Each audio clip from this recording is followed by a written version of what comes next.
앞뒤 좌우 인사 한번 하시겠습니다. 하나님이 당신을 사랑하십니다. 아멘.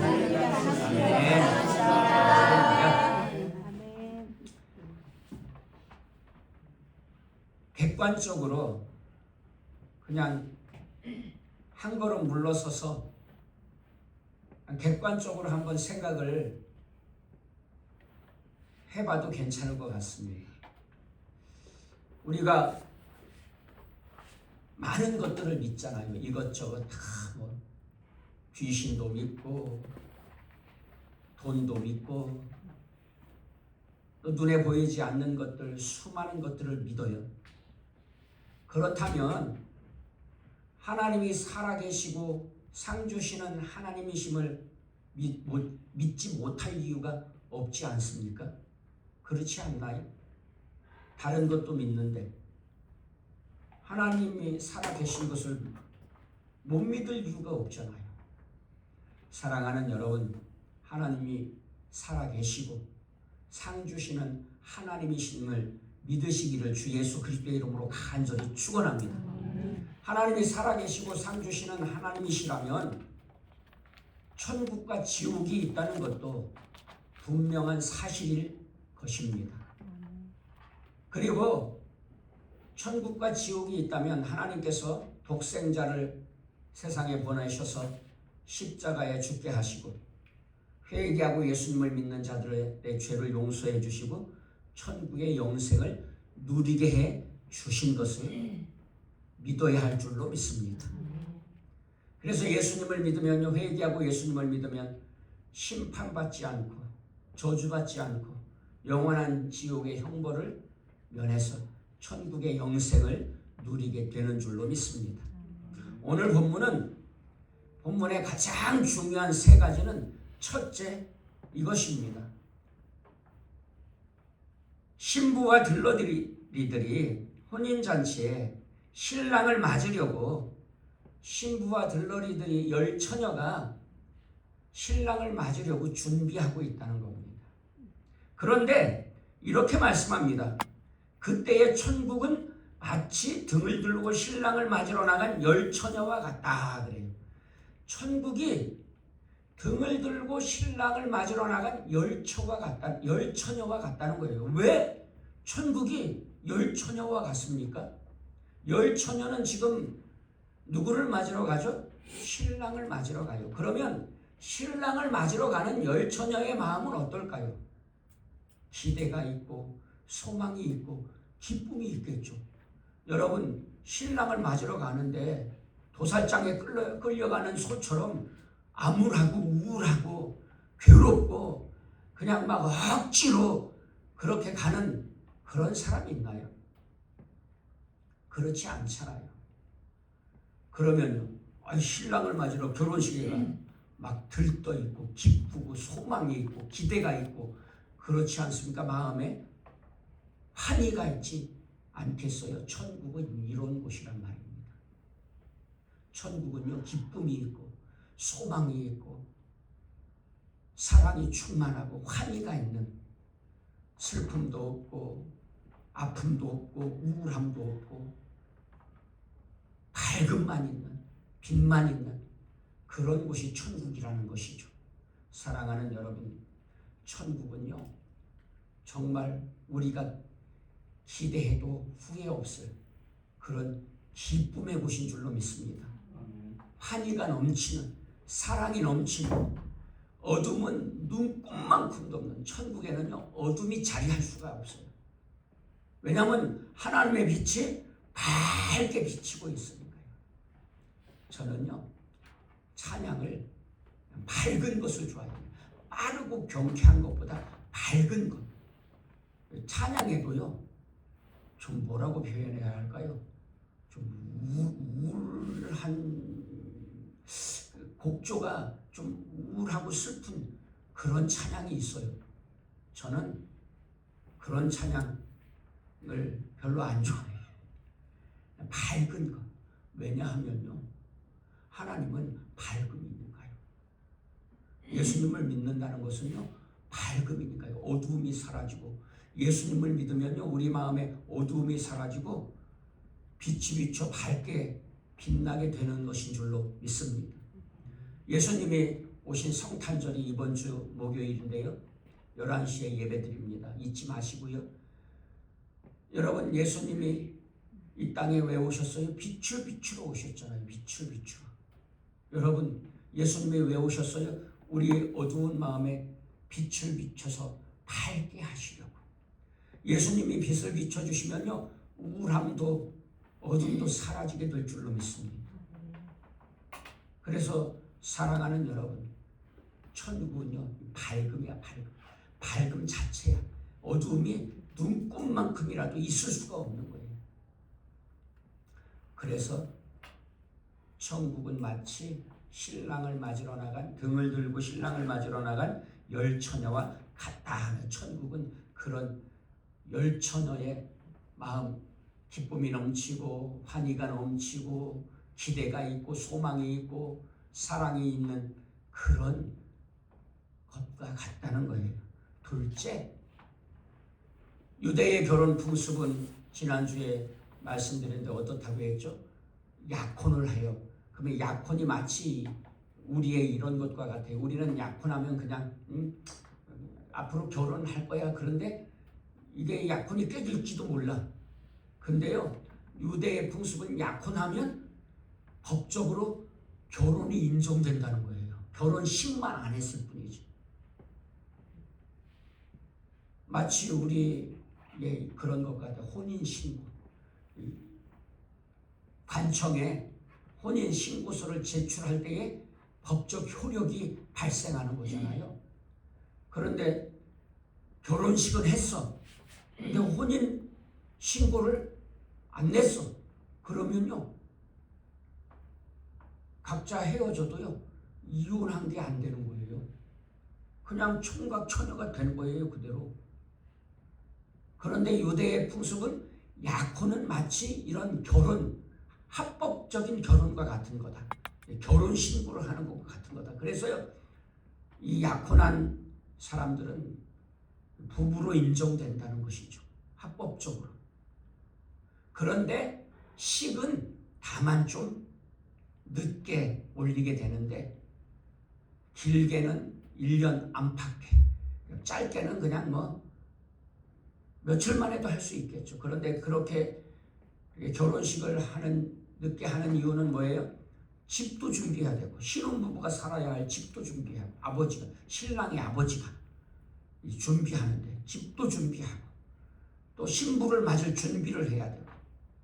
그래서 신랑의 아버지가 오케이 됐어, 그래야만 식이 올려진다는 거예요. 그런데 이제 신부가 그렇게 결혼식을 기다리는데 신부의 마음에는 뭐가 있어요? 확신이 있겠죠. 왜냐하면 약혼했으니까 의심의 여지가 없잖아요. 당연히 신랑이 신부를 데리러 올 거 아닙니까? 다만 이제 신랑을 기다리는데 인내가 조금 필요해. 한 1년 정도 기르면 그 정도 인내가 필요해요. 하지만 어떤 마음이 있어요? 확실하게 신랑이 데리러 오리라는 확신이 있어요. 안 데리러 올지는 않을 거라는 그런 믿음이 있는 거죠. 왜냐하면 약혼했으니까, 합법적으로 이제 결혼한 부부와 마찬가지니까. 당연히 신랑이 신부를 데리러 오는 것은 당연한 것이겠죠. 뭐 의심의 여지가 없는 것이겠죠. 그런 것처럼 예수님의 재림은 확실하다는 거예요. 의심의 여지가 없는 거예요. 분명한 사실이라는 거예요. 왜요? 예수님이 오셔서 우리와 약혼해 주셨어. 어떻게 해요? 처음에 오셔서요, 예수님께서 마치 신랑 신부가 약혼하는 것처럼 그렇게 약속해 주셨단 말이에요.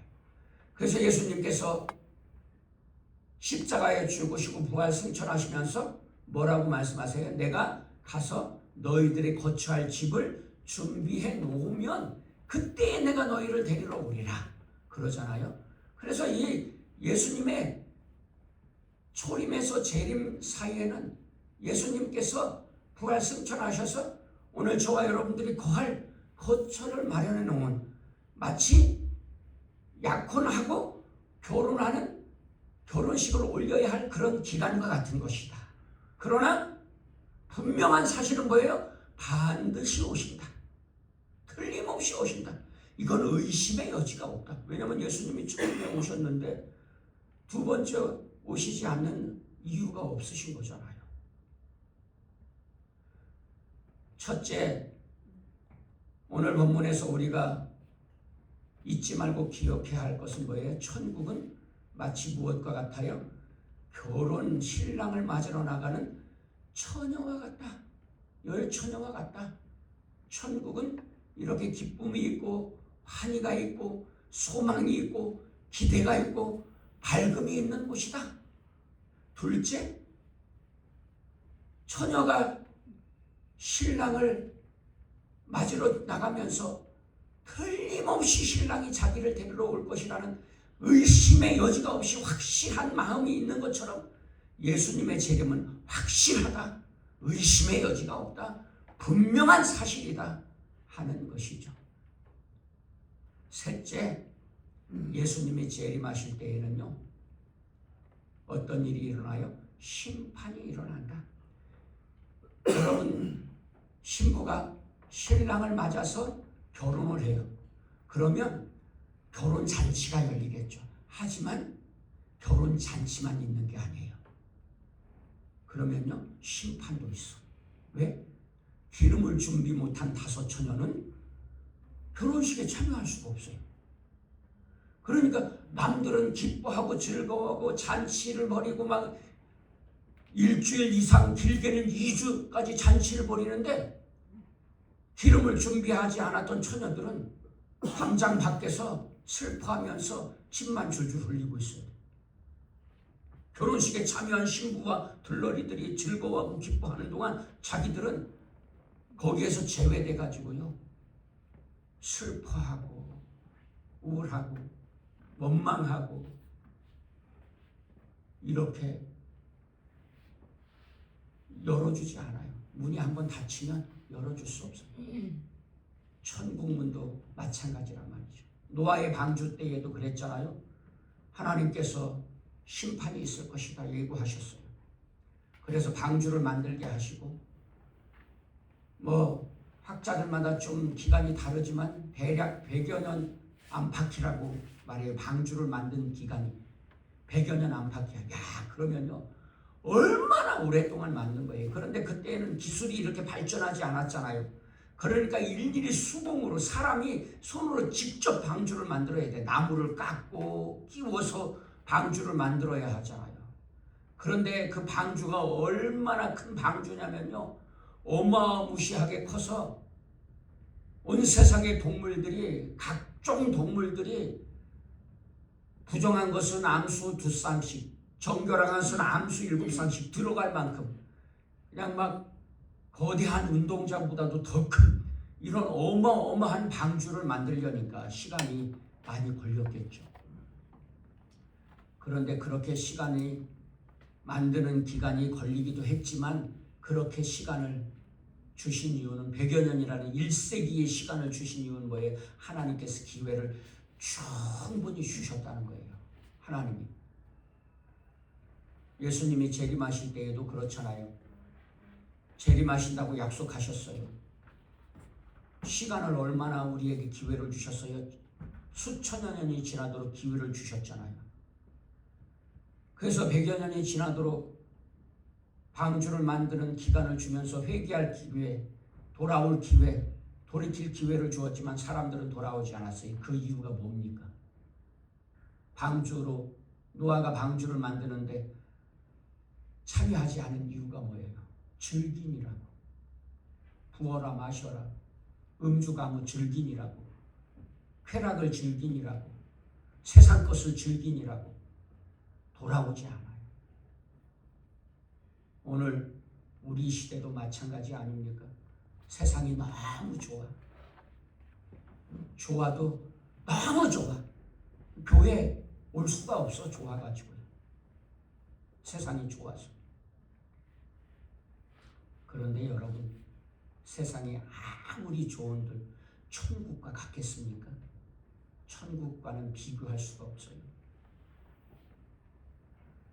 저는 사실 목회를 하다 보니까, 목회를 안 했어도 그랬겠지만 목회를 하다 보니까 이게 남들 누릴 걸 많이 누리지 못하는 경우가 있어요.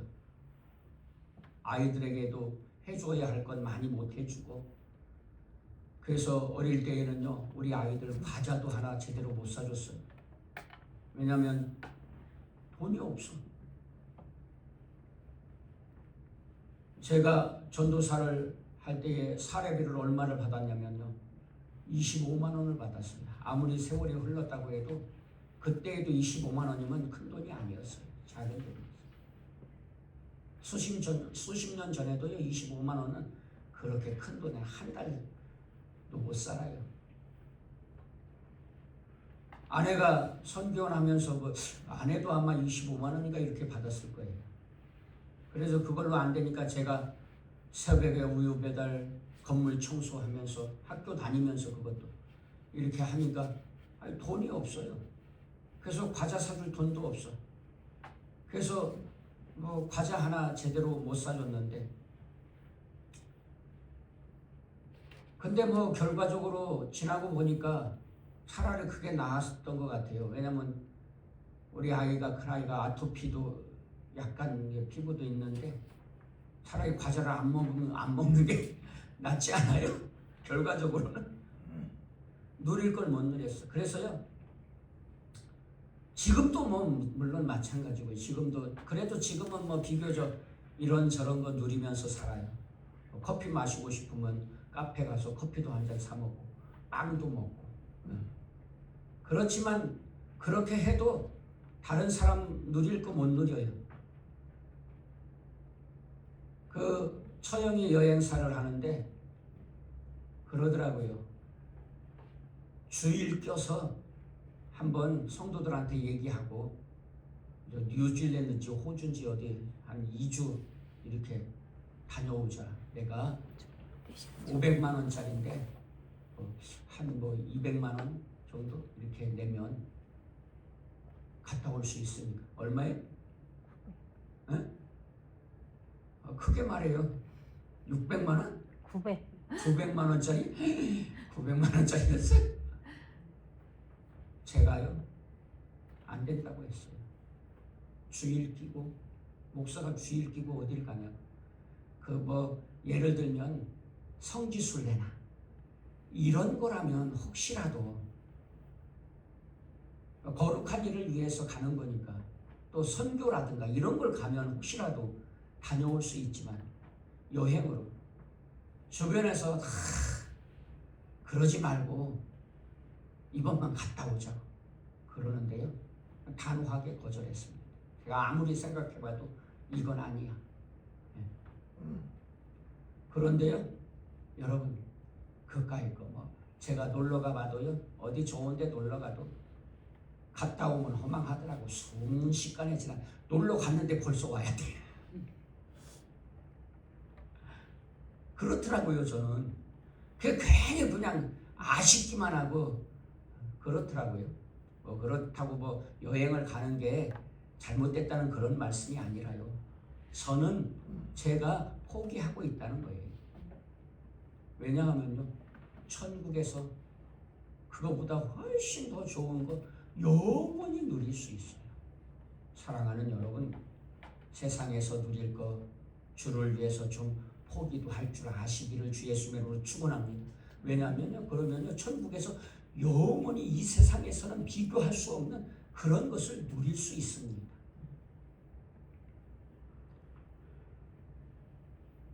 그러므로 오늘 저와 여러분들이 세상이 너무 좋아서 하나님 등지고 예수님 잊어버리는 일 없기를 진심으로 간절히 주 예수님의 이름으로 축복하며 부탁드립니다. 방주가 그리고 문이 닫혔어요. 열 수가 없었어요. 노아도 어쩌면 그랬을지도 몰라. 열어주고 싶었을지도 몰라요. 노아도 사람의 마음을. 그런데 그 문은 누구만 닫으시고 누구만 열으세요? 하나님만 닫으시고 하나님만 열으시는 거예요. 그러니까 노아가 열어줄 수 없는 거예요. 아이 그러면 하나님이 이렇게 막 냉혹하고 정말 뭐라고 표현할까요? 나쁘신 하나님이냐? 아니잖아요. 그때까지 기회를 주었는데도 죄악에서 돌이킬 생각을 안 하고요. 돌아보지를 않아. 그런데 하나님 탓하고 원망할 수 있습니까? 하나님께서 죄에 대해서 그렇게 너그러우면 예수님 믿을 필요가 뭐 있어요? 교회 다닐 필요가 뭐 있어요? 그리고 우리가 착하게 살아야 할 이유가 뭡니까? 하나님께서 모든 죄를 허용하신다면 우리가 착하게 살아야 할 이유가 없잖아요. 동성애 같은 걸 반대하는 이유가 뭐예요? 하나님이 죄라고 말씀하시니까. 그리고 죄를 지으면 지옥이 되니까. 여러분, 오늘 저와 여러분들의 삶이 지옥인 이유는 뭐예요? 죄 때문인 거잖아요. 죄 때문인 거잖아요.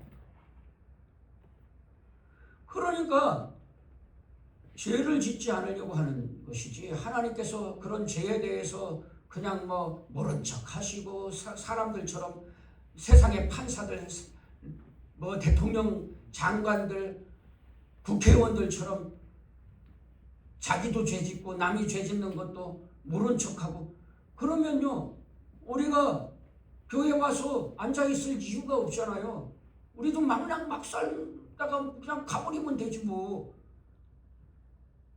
그런데요, 그렇지 않잖아요. 하나님은요, 공의와 정의의 하나님, 사랑의 하나님이시지만요, 공의와 정의의 하나님이세요. 그래서 죄악은 반드시 심판하시는 하나님이신 것을 깨달으시고 믿으시기를 주 예수님의 이름으로 축원합니다. 그래서 문이 닫혔어. 열리지 않아요. 이제 후회해도 소용없어요. 그때는 이를 갈며 눈물을 흘리며 후회해도 그때는 소용없어요. 예수님이 오셔서 심판하실 때에는요, 이미 늦어버린 거예요. 그때는 기회가 사라지는 거예요. 그러므로 여러분,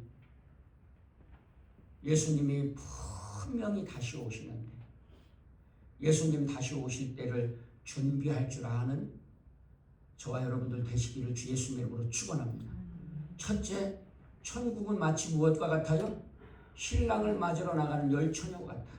둘째, 신랑은 반드시 온다. 예수님은 반드시 다시 오신다. 셋째, 그러니까 기름을 준비해야 된다. 등만 있으면 밝힐 수가 없잖아요. 등은 뭐 하는 기구죠? 빛을 밝히는 기구인데 등에는 뭐가 있어야 빛이 밝혀져요? 기름이 있어야 돼. 기름이. 등에 기름을 넣어야 빛을 밝힐 수 있는 거예요. 그 기름이 없으면 빛을 밝힐 수가 없는 거예요. 오늘 저와 여러분들이 예수님을 믿었어. 그래서 예수님을 믿으면 이미 준비한 것과 마찬가지예요. 등을 준비한 것과 마찬가지. 그렇지만 등만 있다고 빛이 밝혀지는 건 아니에요. 기름을 준비해야 돼. 그래야 빛을 비춰서 빛을 밝히는 거예요. 그러면 기름은 뭐냐 할 때에 성경에서 기름은 성령님으로 상징돼요. 성경에서 기름은 성령님을 상징하는 것으로 기름을 준비한다는 것은 무엇이냐? 첫째, 성령님의 인도하심 따라 사는 삶을 의미해요. 여러분, 우리가 예배드리는데 영과 진리로 예배드린다 하잖아요. 영과 진리로라는 뜻을 제가 찾아가지고 자료를 찾아서 카톡에 올렸었는데 아마 잊어버리셨을 거예요. 그게 무슨 뜻인지. 저도 구구절절 다 기억하지는 못해요. 그런데 단순 명료하게 알기 쉽게 제가 말씀드릴게요. 그 내용을 함축해 보자면 이런 거예요. 영과 진리로 예배드린다는 말은 이런 말이에요. 정직하고 진실하게 예배드린다. 그러면 정직하고 진실하게 예배드린다는 말은 무슨 말입니까? 주일날만 교회 와서 예배드리는 무늬만 크리스찬이 되어서는 안 된다는 거예요. 그러면요, 세상에서도 믿는 자로 사랑과 공의와 정의를 행하며 빛과 소금의 역할을 감당하며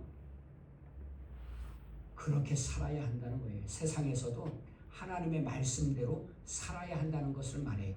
그래서 세상에 나아가서 주일날 예배드리면 무엇을 얻어요? 세상에 나아가서 거룩한 백성으로 사는 힘을 얻는 거예요. 능력을 얻는 거예요. 그래서 그 능력으로 세상에서 일주일을 사는 거예요. 말씀에 순종하면서 말씀대로 사랑하고 공의와 정의를 행하면서 그렇게 사는 거예요. 그리고 교회 와서 주일날 예배 드리는 거예요. 이게 정직하고 진실한 예배라는 거예요. 그런데 주일날 와서 예배 드리고 11조를 하는데 세상에 나가서는 다른 사람들 괴롭히고 다른 사람들 거 가유취하고 착취하고 갑질이나 하고 이렇게 살면 이건 정직한 게 아니란 말이죠. 진실한 게 아니란 말이죠.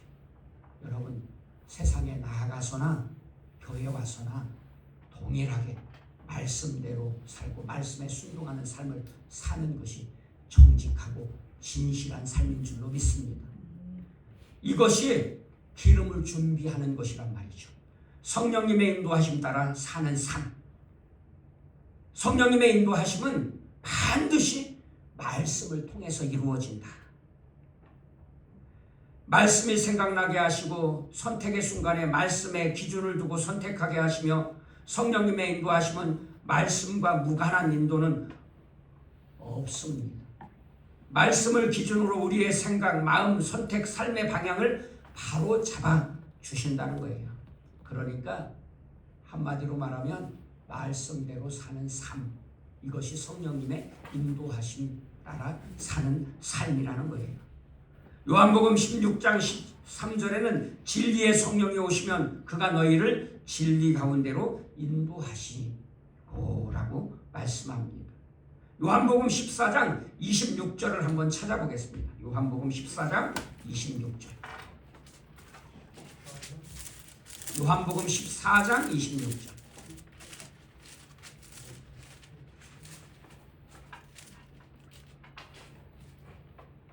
다 같이요. 시작. 보혜사 곧 아버지께서 내 이름으로 보내실 성령 그가 너희에게 모든 것을 가르치고 내가 너희에게 말한 모든 것을 생각나게 하리라. 너희에게 말한 모든 것이 뭐예요? 말씀, 성경. 예수님이 말씀하신 것, 이것이 성경이고 하나님의 말씀인 것이죠. 이것을 어떻게 한다고요? 생각나게 한다. 성령님의 역사는요, 말씀과 상관없는 역사는 없습니다. 말씀에 어긋나는 역사는 없어요. 말씀과 모순되는 인도는 없습니다. 말씀에 모순되는, 예를 들면 어떤 사람이요 정말 너무나 신실하게 신앙생활했어요. 새벽 예배도 한번 빠지지 않고 그러면서 이렇게 살았는데, 어린이집 원장을 했는데 그런 거예요.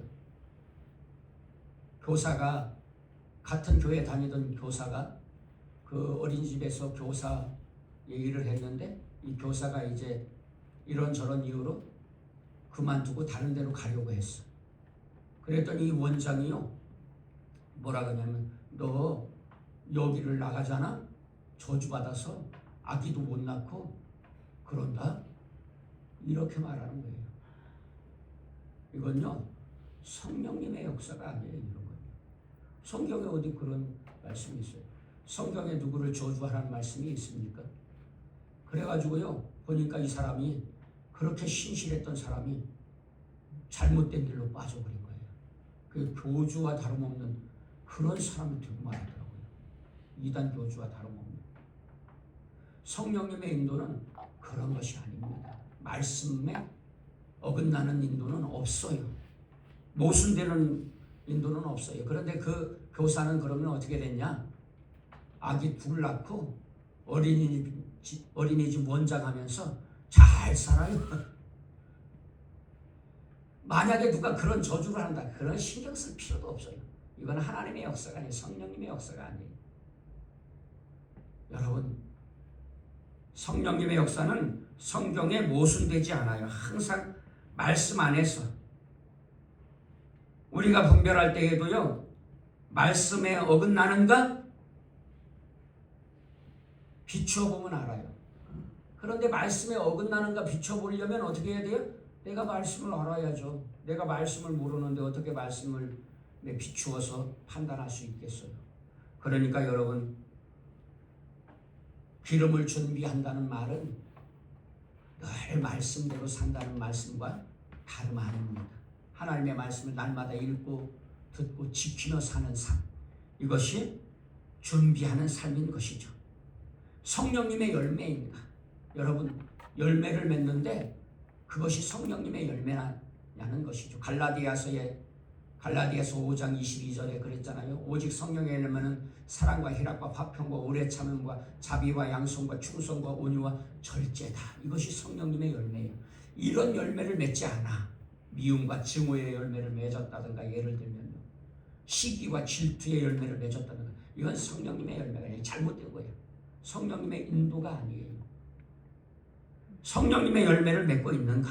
내가 비춰보면 알아요. 그리고요, 겸손과 순종으로 나를 이끄는가? 성령님은요, 항상 겸손하고 순종하도록 이끄세요.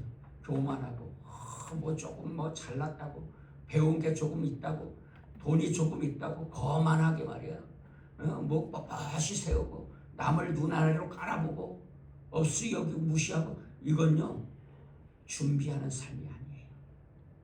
성령님의 인도하심이 아니에요. 여러분, 성령님은요 항상 겸손케 하시고 항상 순종으로 이끄시며 하나님의 말씀에 순종하게 하세요. 예수님께서는요 낮고 낮은 곳으로 오셨잖아요. 그래서 예수님은요 지리적으로도 신분상으로도 가장 낮은 모습으로 오셨다는 거예요. 예수님을 믿는 사람들은요 높아지려고 하다가 낮아지는 자가 아니라 낮아짐으로 높아지는 자가 되어야 할 줄로 믿습니다. 그리고 예수님께서는 마지막에 심판받을 때에 양과 염소들에게, 양 같은 사람, 염소 같은 사람에게 이렇게 말씀하시잖아요. 착하고 충성된 종아, 네가 정말 잘했다. 상을 받아라.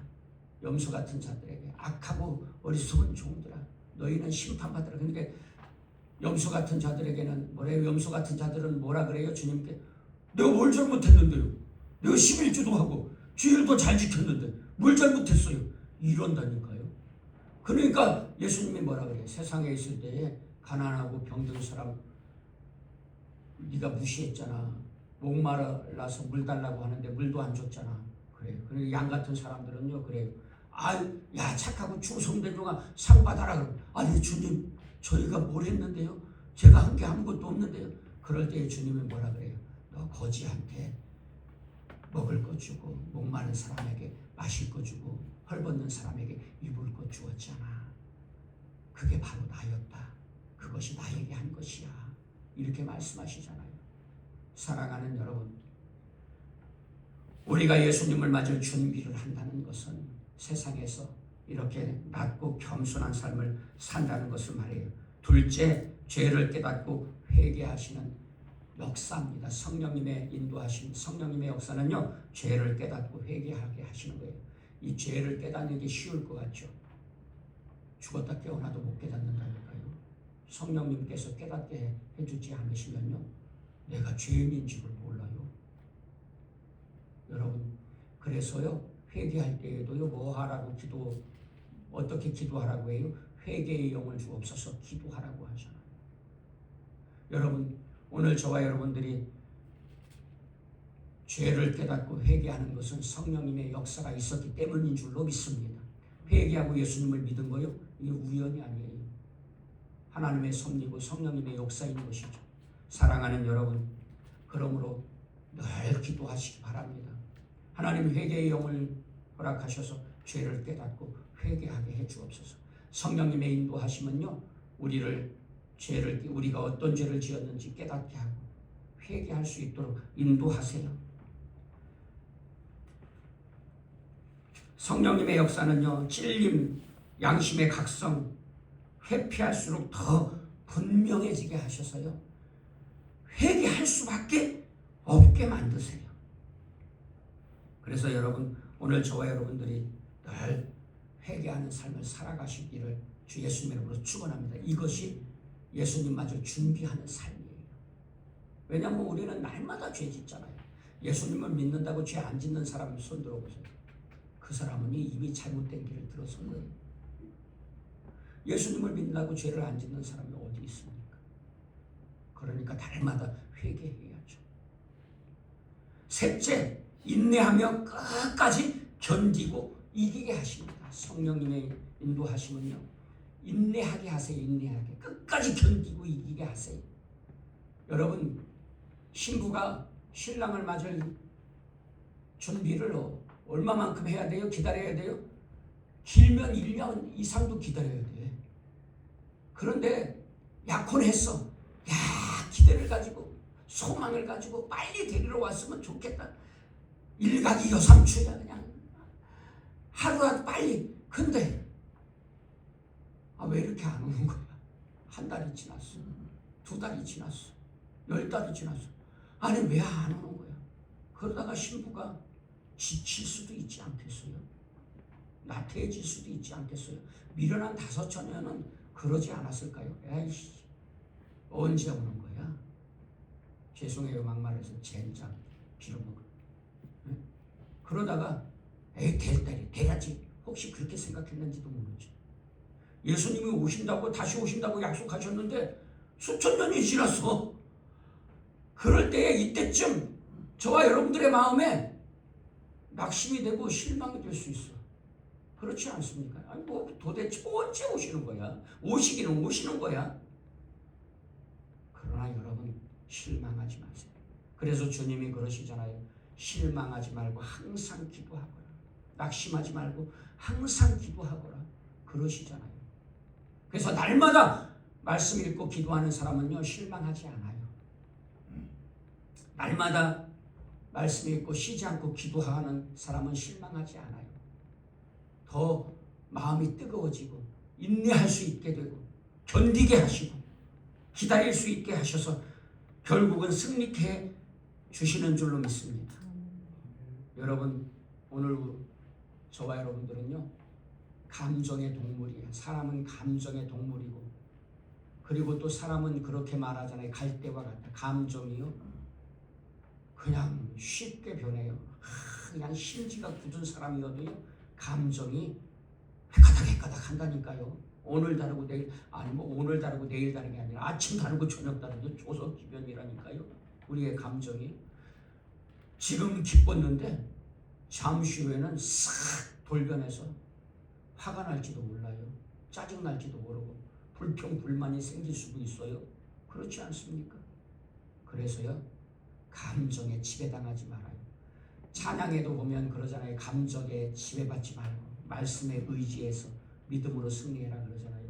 여러분, 우리의 감정은요 요동쳐요. 감정 믿지 마세요. 너를 사랑해. 죽을 만큼 사랑해. 너를 위해서 내 생명도 줄 수 있어. 결혼했어. 이혼하더라고. 아니 진짜로 그런 사람이 이혼하잖아요. 그런 사람도. 여러분, 우리의 감정은 믿을 바가 못 돼요. 그리고 때로는요 우리의 감정은요 나쁜 것도 좋다 그러고요 좋은 것도 나쁘다 그래요. 그러니까 감정에 지배당하지 말고 휘둘리지 않고 지쳐도 포기하지 않고 보이지 않아도 믿음으로 기대하며 기다리는 그런 믿음의 삶을 살기를 주 예수님의 이름으로 축원합니다. 히브리서 11장 1절에는 그래서 이렇게 말씀하잖아요. 믿음은 바라는 것들의 실상이요 보이지 않는 것들의 증거다. 믿음은요 바라는 것들이 실제로 이루어진다는 거예요. 주님이 그러시잖아요. 내 믿음대로 될지어다. 믿음대로 이루어지게 될 줄로 믿습니다. 아멘. 우리 단기 선교 가는데 물질이 많이 필요하더라고요. 믿음대로 될 줄로 믿습니다. 주님이 채워주실 줄로 믿습니다. 아멘. 믿으시기 바랍니다. 보이지 않는 것들의 증거예요. 믿음은요. 우리가 천국을 못 봐. 지금 보입니까 천국이? 천국이 안 보이잖아요. 그러나 믿으면 본다니까요. 천국이 있는 것을 예수님을 믿으면요 확실하게 알 수 있어. 틀림없이 있어요. 예수님이 다시 오시는 것도요 확실하게 알 수 있어요. 왜? 처음에 오셨잖아. 그래서 믿으면요 확실해. 보이지 않지만 확실하게 알 수 있는 거죠. 믿음은 보이지 않는 것들의 증거인 것이죠. 넷째, 평안과 경계, 멈춤으로 인도하십니다. 경계는 뭐냐면 깨어있는 상태, 마음이 둔해지지 않고 하나님의 뜻에 민감한 태도, 거짓 가르침, 거짓 평안, 자기 기만을 경계하는 거예요. 그래서요 성령님의 인도하시면요 우리 마음에 세상은 알 수 없고 줄 수도 없는 평안이 넘치게, 기쁨이 넘치게 해요. 아멘. 주님 주신 평안은요 이게 뭐 말한다고 설명이 되는 게 아니야. 자기가 느껴보고 누려봐야 돼. 어떤 자에게 그런 평화가 임합니까? 믿고 날마다 말씀 읽고 쉬지 않고 기도하는 자에게, 주님을 찬양하는 자에게 그런 평화가 임하는 줄로 믿습니다. 주의 말씀에 순종하는 자에게 그런 평화가 임하는 줄로 믿습니다. 성령님의 인도하시면요 하나님이 주시는 평화가 충만하게 돼요. 다섯째, 환경을 통해서 문을 여닫으십니다. 성령님의 인도하시면요 환경을 통해서 여닫으세요. 바울은요 아시아로 전도하러 가기를 원했어요. 그런데요 주님이, 성령님이 아니야, 너는 아시아로 갈 게 아니야, 가지마, 거기 가야 할 게 아니라 내가 가라는 대로 가, 그러세요. 그래가지고 이 바울이 아시아로 안 갔다니까요. 베드로가 이방인에게 복음을 전하러 갈 때에 고넬료라는 이방인 백부장이 있는데 그가 신실해요. 너무나 의롭고 착하고 어려운 사람들을 많이 돕고 예수님을 믿으면서, 그런데 이 복음이 뭔지를 확실하게 몰라. 그냥 예수님은 믿기는 믿는데 확실하고 정확하게 몰라. 그럴 때에 하나님께서요 베드로에게 꿈을 꾸게 하세요. 금지한 음식, 먹지 말라고 금지한 음식을 먹게 하셔서 환상 중에, 아 이거 주님이 금지하신 거잖아요, 안 먹어요. 그러니까 하나님께서 뭐라고 하세요? 아니 내가 먹으라는데 그게 무슨 상관이야. 먹으라면 먹고 먹지 말라면 먹지 말아야죠. 그리고 났는데 고넬료가 와서 베드로를 초청해요. 우리에게 오셔서 말씀을 전해주세요. 그때에 베드로가 깨달았어요. 아, 하나님께서 이방인에게도 가서 복음 전하라고 하시는구나. 그래서 고넬료를 따라가서 복음을 전해서 고넬료의 집안이 다 예수님 믿고 구원받게 되지 않았습니까? 이렇게요 하나님은 환경을 통해서 여닫으세요. 사랑하는 여러분, 길도 있고 계획도 있으나 때로는 우리의 길이 막힐 수가 있어요. 그런데 어떤 때는요 길이 안 보이는 것 같아요. 뭐 막막하기만 해.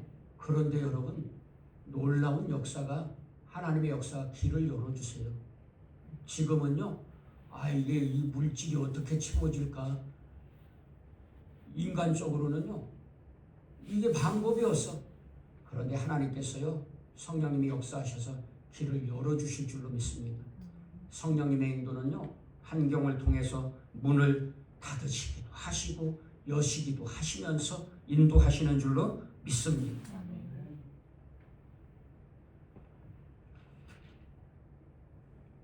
여섯째, 마지막으로 순종할 때 더 분명해집니다.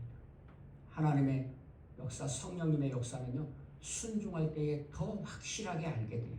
아, 이것이 하나님의 역사였구나, 성령님의 역사였구나. 사람이 하나님의 뜻을 행하려 하면 이 교훈이 하나님께로부터 왔는지 내가 스스로 말하는지 알리라고 요한복음 7장 17절은 말씀하고 계시잖아요.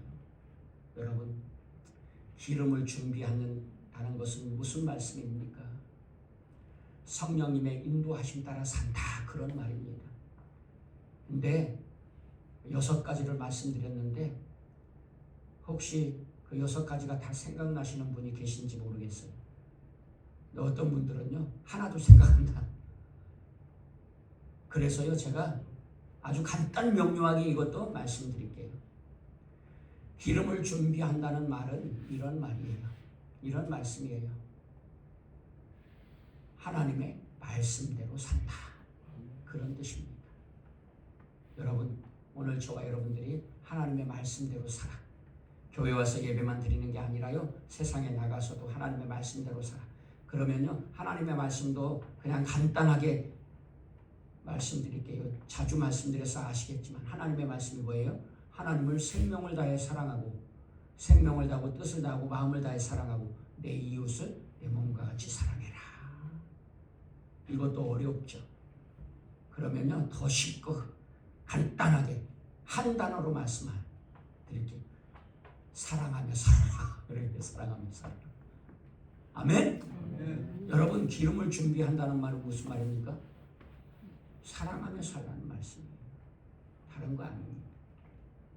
우리가 사랑하며 살면요, 가난한 사람들, 헐벗은 사람들, 목마른 사람들에게 물 주고 입을 거 주고 먹을 거 주고 그러면서 사랑하며 살면요, 주님이 오셔서 뭐라고 말씀하세요?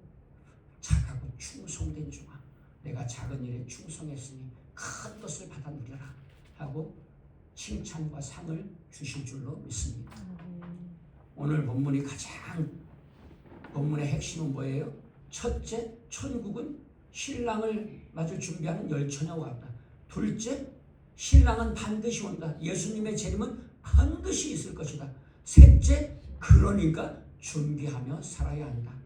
준비하는 삶은 뭐냐? 기름을 준비한다는 말은 무슨 말이냐? 사랑하며 살라는 말씀이다. 아멘? 많은 얘기를 했지만 그냥 다 잊어버려도 마지막 결론을 기억하시면 돼요. 꼭 기억하시면서 기름을 준비하는 삶, 등만 가지고 있는 무늬만 그리스도인이 아니라 기름도 준비하는 그리스도인으로, 능력 있는 그리스도인으로 살아가시기를 주 예수 그리스도의 이름으로 간절히 축원합니다. 기도하시겠습니다. 하나님 아버지 감사합니다. 하나님